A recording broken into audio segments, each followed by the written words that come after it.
welcome to NewsMobile Big Question. I'm Saurabh Shukla. Today, I'm joined by a stellar panel here on Afghanistan to discuss the Taliban takeover. I have with me, in alphabetical order, Ambassador Amar Sinha, who was India's ambassador to Afghanistan and is one of the distinguished Afghan scholars.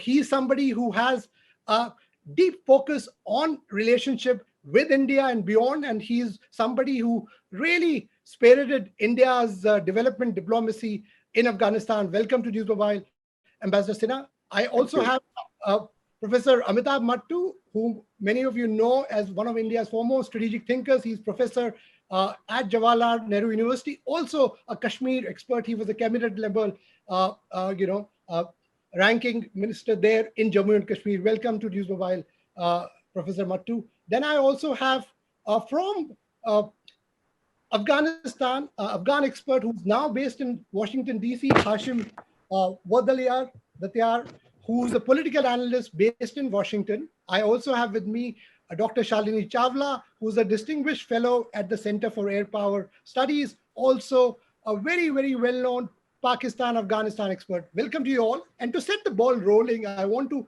come to you, Hashim, first. How do you see what's happening in your country?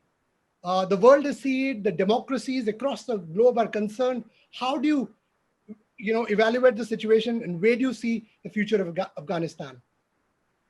Good evening to everybody. Unfortunately, a failure of international community, a failure of Afghan politicians, a failure of regional intervention in Afghanistan, and a success of Taliban, a success of their insurgents affiliated groups in Afghanistan. Afghanistan is taken back 50 to 100 years back. Unfortunately, another round of chaos and upheavals in Afghanistan, which will fuel destabilization of the region and beyond because of close relationships of the groups, insurgents groups and terrorist groups in Afghanistan. However, there is a very small window of hope. That is, all the responsibility relies on the shoulder of the Taliban now. That the Taliban must prove that they are changed. The Taliban must prove that there is no linkages with Islamabad. The Taliban must prove that they really can bring stability, peace to Afghanistan, which can be peaceful with itself, with the region and the world. But there are some positive signs, but there are also negative signs. The positive signs are that the Taliban has proclaimed like general amnesty to all the Afghans.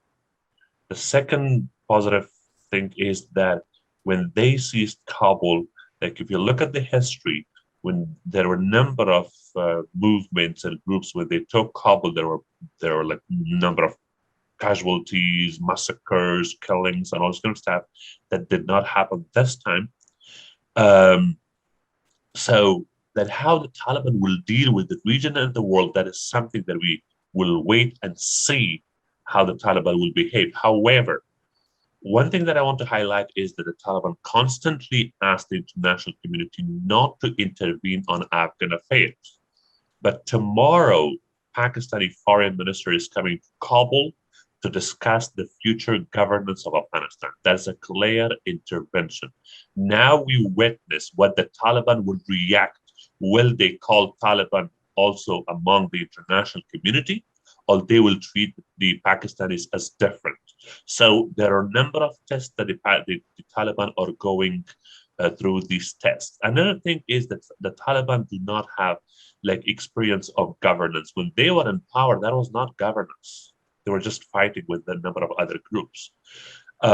Therefore, like for the Taliban, governance in Afghanistan is very, very heavy.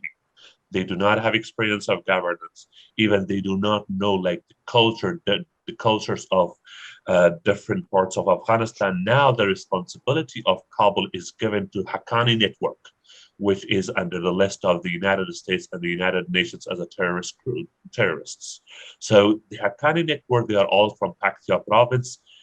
Even they don't know how to speak Dari languages and other languages. And Kabul is the residence of the 6 million populations from all across 34 provinces. So therefore, Taliban are going through a lot of responsibilities. Thanks, Hashim. I think you set the ball rolling with a great, I would say, foundation of this discussion. Going over to you now, Ambassador Sinha, you were somebody who really built, I remember when you were the ambassador, a lot of building blocks were created for our development diplomacy, our goodwill diplomacy. Are you really alarmed and shocked at the manner in which the takeover has been done by Taliban? Where do you see India's role from here on? Well, yes, I think I share the sense of disbelief and alarm at what happened. And I don't think anybody would have thought that one would see literally a demise of a nation state, and that too, which was so much was invested into it for 20 years, it'll crumble so quickly. That said, of course, the alarm is because everybody knows what Taliban's first regime was like, and that they don't have any vision for governance. All they knew was how to grab power through violence, through coercion. But the alternate vision of running a nation state, unfortunately, they neither have the experience nor the vision. And importantly, today they don't even have the money. Know what drug trade could finance an insurgency, but it cannot run a country. And that's a major problem. So we are looking at a humanitarian disaster. I would think way forward, while without recognizing Taliban or its ideology, we will have to engage with them, basically because it is really what you're seeing is a power redistribution in Kabul, and they are becoming a political reality in some sort.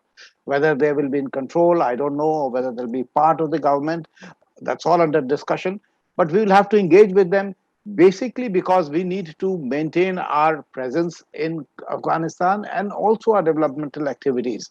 And for that, I think it's important that we engage with everybody. Well, thanks, Ambassador Sinha. Over to you, Professor Mattoo. You have been, watching developments in Afghanistan, and obviously, what do you think is going to be a big impact on India, and especially Kashmir? You've been observing Kashmir affairs. You hail from there. What do you think is going to be an impact, immediate and long term? Saurabh, I think the one short term and one long term impact, and this flows from what both Hashim Saab said and what Ambassador Amar Sinha said. First of all, Hashim Saab rhetorically said that the Taliban have to prove that they're not what they were in 1.0, that they're not a function of the ISI, that they are not as medieval, antediluvian, as crazy as they were last time. He hoped that they would have changed. I unfortunately, on the Taliban, I'm quite a skeptic, and I think they will not prove that they have changed. If that happens, what does that mean for India?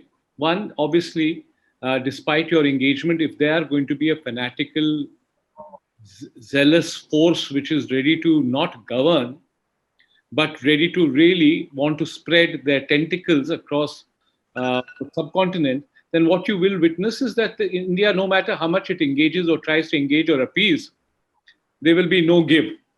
Yeah. One of the tragedies of Afghanistan, and in some ways that tragedy is symbolized by Hashim Saab's presence in Washington, is that the people who know to govern are all in Germany, France, America. Last time, half the regime of the Karzai, or whether it was Spanta or others, they came from outside. They were expatriates, including Zalmay Khalilzad and company. The people within, and the Taliban particularly, have absolutely no idea of governance. In fact, one of the leaders said, we live in the mud houses, we eat from the mud, and we'll go back to the mud. That's our philosophy in life, and we stick to the letter of the Quran and the Hadith completely. On Kashmir and on the subcontinent more generally, it's the danger of the ideology of Talibanization, which is an ideology of intolerance, extremism, fanaticism, use of violence to exercise your writ, and more importantly, this sense of triumphalism and emboldenment that will have happened because the Taliban rightly so in some ways, can claim that the Mujahideen or the Taliban, part of the Taliban, defeated the Soviet Union and have now defeated the United States. India's interests so far have always been attacked. You'll remember in 1998 or 99, no, it's later, when the Indian embassy was attacked by the Haqqani network on a contract by the ISI, when Venkatesh Rao, who was a JNUite, was killed and a brigadier was killed. Where is it that we can see any give? Obviously, the people say back channels. I have a friend called Rustam Shah Mahmood in Pakistan who keeps saying talk to the Taliban. But who is the serious actor? Is Barada ready to speak to you? Is Akhund Zada ready to speak to you? Who's ready to speak to you? Is Stanitzai, who went to the IMA, ready to speak to you? Tell me who is the significant actor who's willing to engage India for the purpose of a constructive, meaningful dialogue which will have an outcome. Professor Mattoo, you raised a very important point. I'm going to come to Ambassador Sinha, but before I do that, I'll go to Dr. Shalini Chawla. You have been studying the impact this may have on, on India. How do you see China and Pakistan making use of Taliban being there in Afghanistan to actually create a devious coalition against India, if I may say? Pakistan obviously sees this as a major strategic victory. Its long cherished dream of now having a pro-Pakistan government in Kabul is finally in its own mind coming true. And it can kind of fulfill its strategic objectives of, a number of them, but the most critical aspect of its strategy has been to deny India any space in Kabul, and that it feels now with Taliban in place, it should be able to manage that. Now, within Pakistan, if you see, I think there are some sensible people who are talking about the possible fallouts of this Taliban takeover in Afghanistan and fallouts on Pakistan. But obviously, Rawalpindi doesn't believe that, and they continue to believe that this is what they wanted and this has come true. And Imran Khan, we saw how he called, that Afghanistan has finally broken chains of slavery.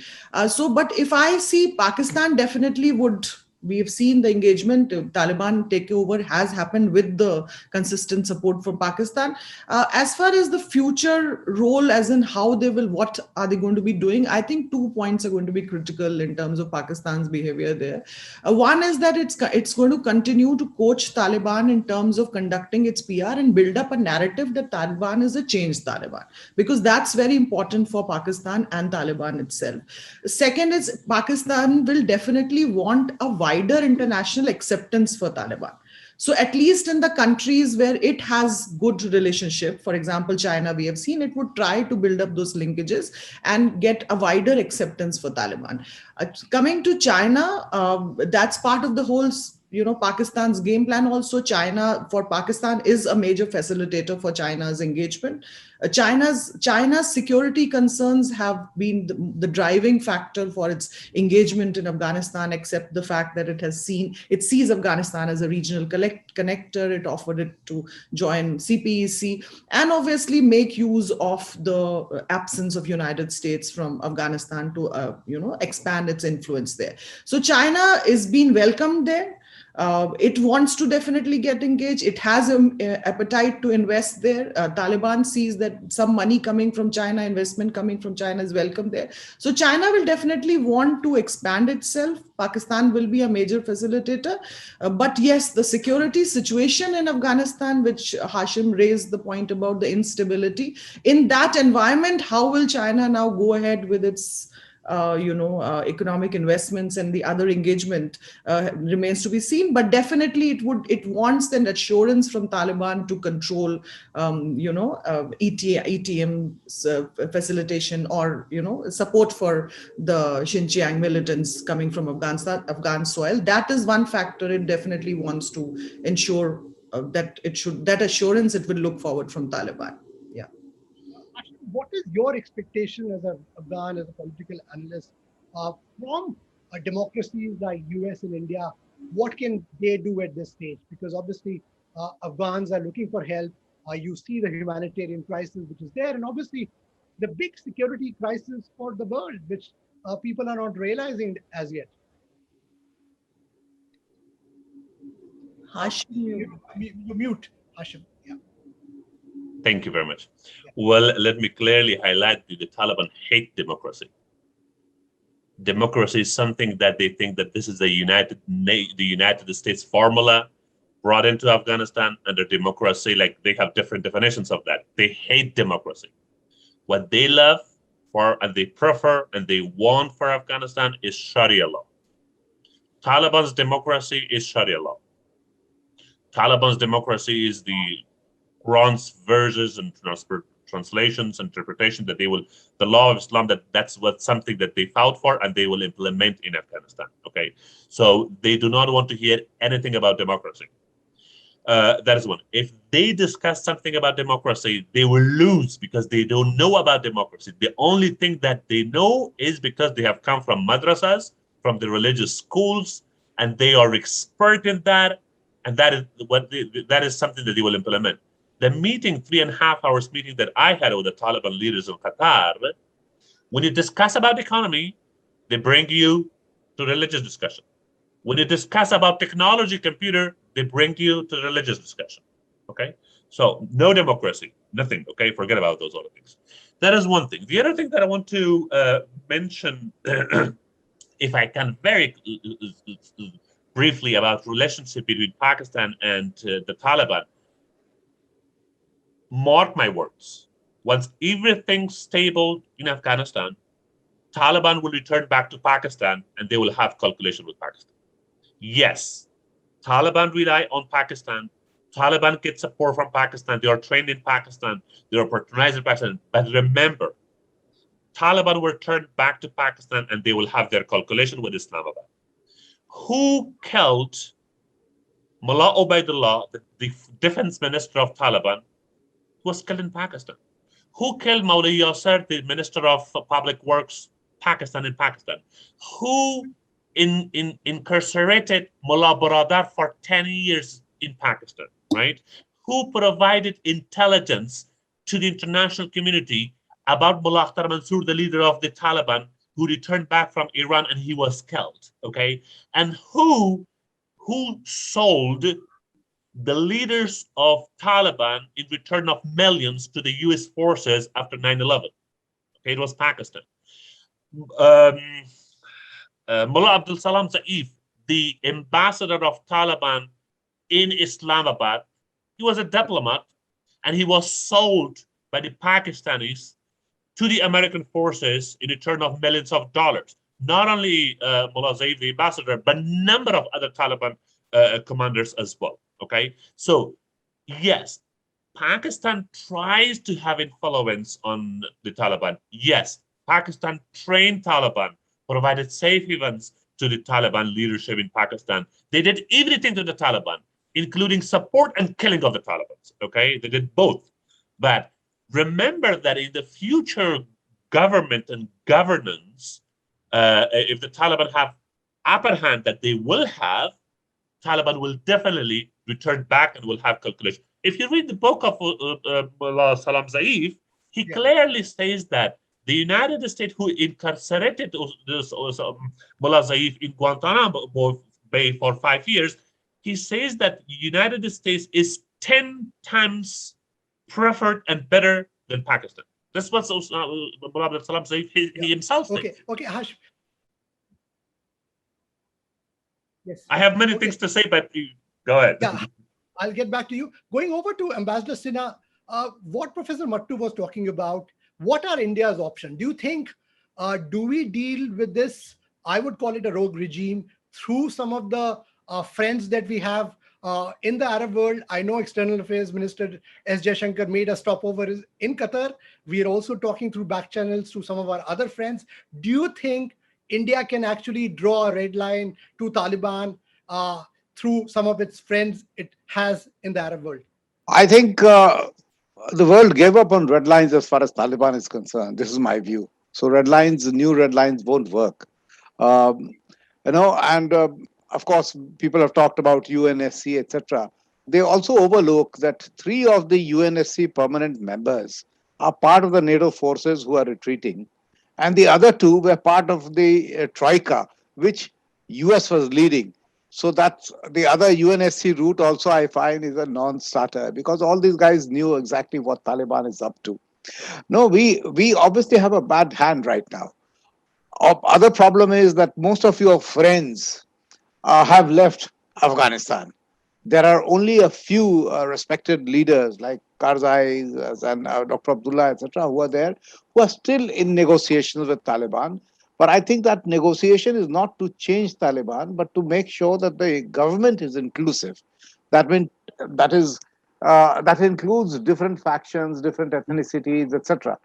And that is where we'll have. And I entirely agree with Mr. Hashim. You have to give it time. You see, in fact, the biggest problem that Pakistan will face will come from Taliban itself, if it is allowed to function. In fact, but that is my second question, that but Pakistan would not have played all the cards and put it on the table. It would have a certain reserve force in its pocket, which it will use as a controlling power. If Taliban tries to become too nationalistic, too independent, and not listening to them, and we saw this happening to the Mujahideens, and I am afraid that will happen again. So our options right now, as of now, I feel they are limited. They are limited basically because of the sudden change where the entire political system that we were familiar with, we dealt with, has collapsed. Something else has to come up, and then we'll have to see what are the elements you can deal with. And it is true, even when we involve with Taliban, you have to go with your eyes and ears very open. They are not changing, because if they change, they no longer will be Taliban. And what is their claim to fame then? If they left violence and they left this Sharia law. Right. Professor Mattoo, do you see any role of the UN? Because a lot of people are saying that in a scenario where none of the countries really want to get in and also try to stabilize the situation, do you think UN could play a role finally at some place?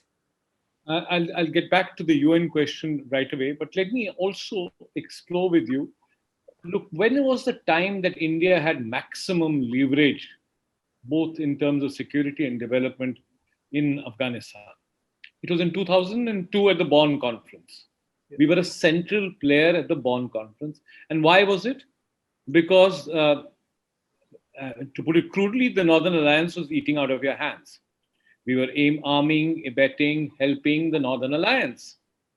Now, post the American intervention, we gave the security account to the Americans, and we almost helped disband. Of course, the Northern Alliance joined the government and so on, but we didn't help create even a rump element of the Northern Alliance, which could be a fighting force. I think what you need to do, therefore, is follow a policies of carrots and sticks. While you will try and do what Ambassador Amar Sinha says, maybe open a channel, maybe send you, Saurabh, to talk to the Taliban at some point. You along. Yeah, but also tell them that if they don't behave themselves, we have other options.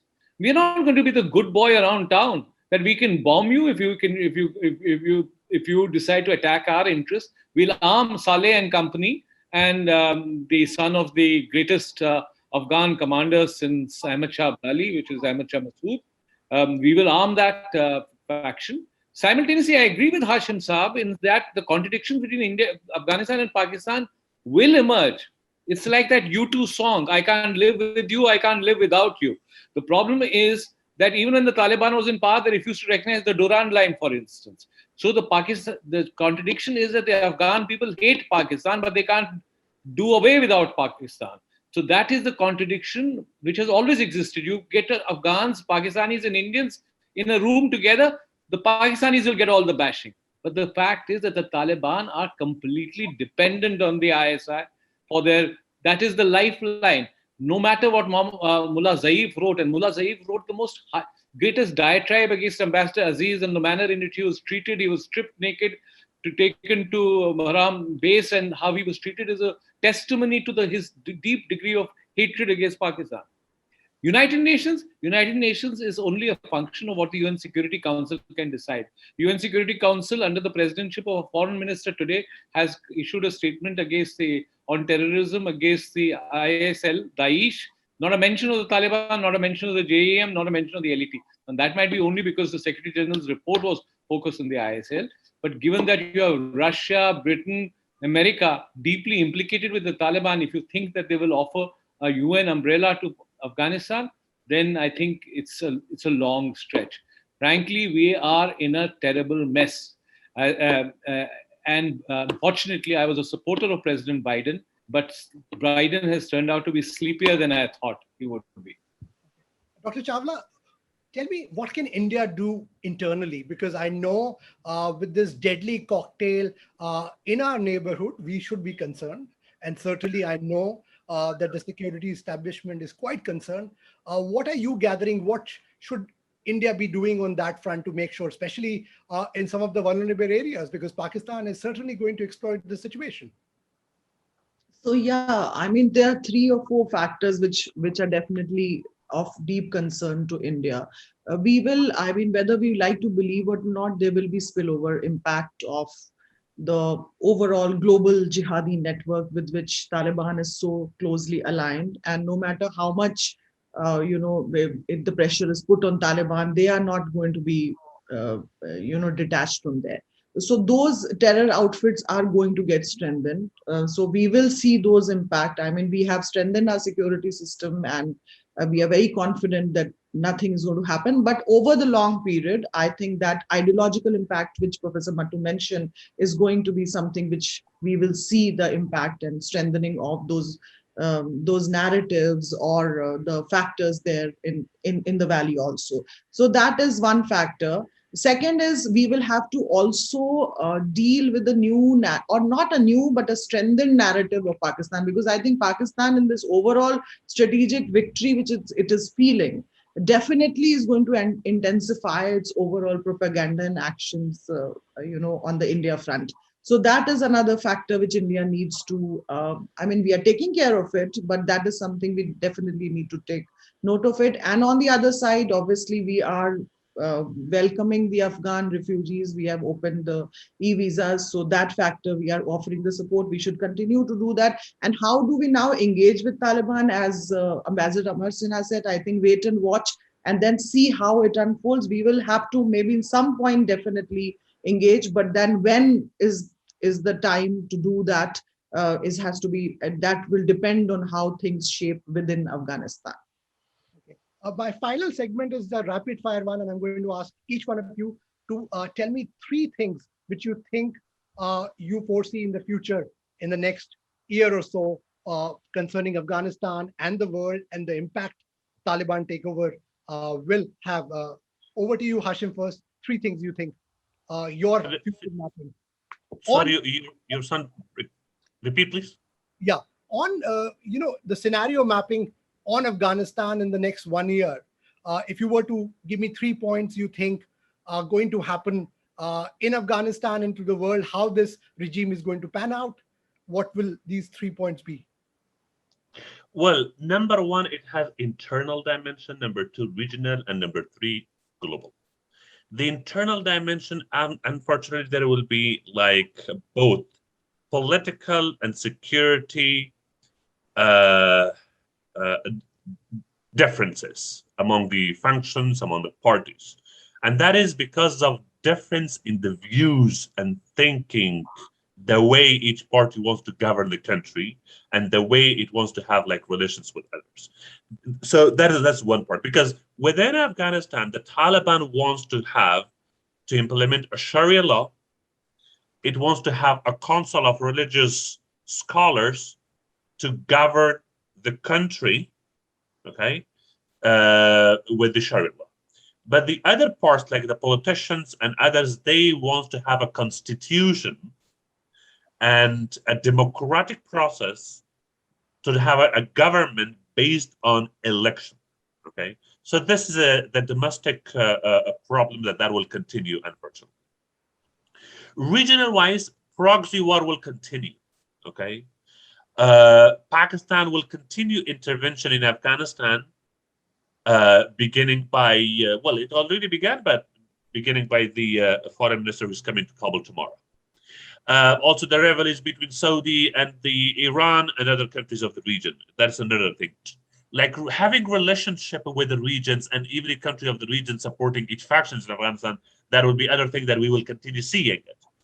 From the international community, including the G7 meeting, which will take place next week, presidential meeting, there are sanctions on the Taliban, and also they will have their own criteria, list of criteria that the Taliban should stop their relationship with other terrorist groups and insurgent groups. That is something that it will be hard for the Taliban to eschew. So these are my 3 points that I want to highlight here. Ambassador Sinha, what do you think if you were to sum up your 3 points on the future of Afghanistan under the Taliban regime? See, Saurabh, it's always difficult to predict, but let me just take a shot at it. First, either there will be a fractious government in Kabul, or we will be seeing a civil war, which means we will witness a much greater exodus of both talent and capital out of Afghanistan. Second, I see that China would still be waiting and watching, and not be stepping in, most probably outsourcing its dirty work to Pakistan. Third, I see that the US and NATO would be regretting its departure in 1 year from now. These 3 things I think I can see fairly clearly. What our role will be, I think I'll leave it for now. Okay, that's really short and crisp. Professor Mattoo? Let me go with a more dismal scenario. There will be continued civil war and instability in Afghanistan as the Taliban reveal themselves for what they are, no matter what the British and the Americans or the Chinese and the Russians have suggested. And there will be growing resistance to Taliban, and also in terms of global public opinion. Secondly, I think there will be a recognition that the real problem is not Afghanistan, it's Pakistan. How we stabilize Pakistan is the real challenge before the global community. Afghanistan is really a function of Pakistan's dangerous foreign policy. Thirdly, and unfortunately, I think the contagion of Talibanization will begin to impact on us. And that's why it's important for us to have reach out to all the various sections of society, including in Kashmir, not instrumentally, but also to empower them in a way that Sufi Islam, subcontinent Islam, which has a strong, vital, robust tradition, is seen as an alternative to the kind of Islam that Taliban is spreading, or believes that that's the only puritanical form of Islam. Because I think, and I genuinely believe, that their form of Islam, their sense of fanaticism, is an antithesis of Islam, which after all, even etymologically, is a religion of peace. Okay. Dr. Chawla, your 3 points. So yeah, again, I would go with the Ambassador Amar Sinha. Like he said, it's difficult to predict, but just 3 points. One, obviously, there's going to be a fractured government with an unstable, so-called inclusive Taliban dominant governance we will see, where Taliban definitely realizes it needs the support of the international community and it cannot run without the support system. And we have seen very strong international reaction. IMF has stopped the money. Germany has taken action, and also US has taken action about freezing the account. So there will be a constant struggle to build up a new narrative from Taliban, projecting itself as a normal state and a normal government. So that projection and actual reality, that tussle we will see in Afghanistan in the near future. Second, I feel that Pakistan and China are going to be the most important players in Afghanistan in the coming time. So both Pakistan definitely is engaged, and China will eventually engage with the facilitation provided by Pakistan. And thirdly, I feel that that the global terror, the terrorist groups, the various terrorist groups will intensify their propaganda and action in their respective homes. So I see in the region as a whole, we'll see the impact of the global terror outfits getting more active. These are the 3 points. Yeah. Chawla, and I think the world has to realize the clear and present danger of having a Taliban regime in Afghanistan. Afghanistan may well become, with countries like Pakistan, backing it, a global epicenter of terrorism. And that's the reason why democracies like US and India have to join hands to see and to stabilize things. And as Ambassador Sinha said and Dr. Mattoo said, we have to make sure we have to find some kind of a carrot and stick approach, because it's very important. We can't look away at the humanitarian crisis, at the global security crisis that is unfolding. Thank you all for watching, and thank you all, Ambassador Amar Sinha, Hashim, Dr. Mattoo, and Dr. Shalini Chawla for joining NewsMobile for this special discussion on Afghanistan. Thanks for watching.